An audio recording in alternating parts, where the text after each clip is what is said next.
আসসালামু আলাইকুম। কৃষিগত চ্যানেলের পক্ষ থেকে সবাইকে জানাই শুভেচ্ছা ও অভিনন্দন।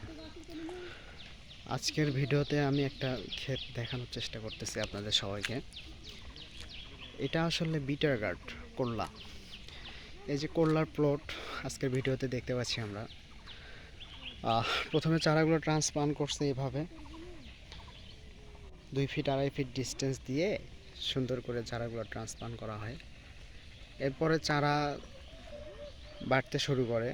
চারা বাড়ারত অবস্থায় খুব সুন্দর করে দেখা যাচ্ছে যে জাংলি কমপ্লিট করা হয়।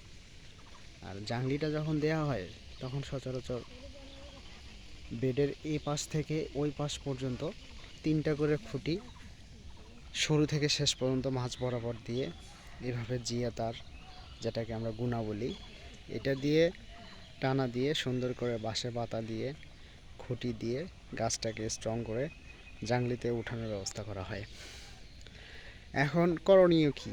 এখানকার যে করণীয় কাজ দেখতে পাচ্ছি আমি, সেখানে নিড়ানিটা খুব জরুরি। জমিটাতে বৃষ্টির কারণে জমির মাটিটা একটু চাপ লেগে আছে, এই কারণে নিড়ানির কাজ অলরেডি শুরু হয়ে গেছে, ভিডিওতে আপনারা দেখতে পাচ্ছেন।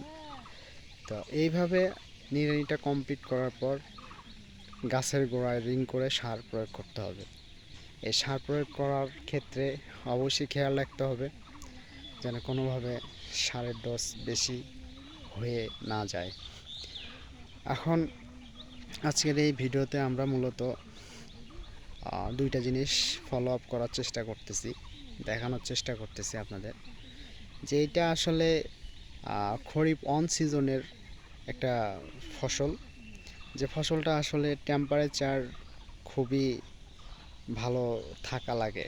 টেম্পারেচার না হলে আসলে এই ফসলটা বৃষ্টিপাত বেশি হওয়ার ফলে অনেক সময় এটা সবজি হিসেবে সবজি ক্ষেতটা নষ্ট হয়ে যাওয়ার পরিক্রমাটাই বেশি হয়। তো সেই ক্ষেত্রে আমরা এটা আসলে বীজ উৎপাদন করব। তো বীজ উৎপাদনের ক্ষেত্রে আমাদের বিষয়গুলো পুরোটাই একটু ডিফারেন্ট।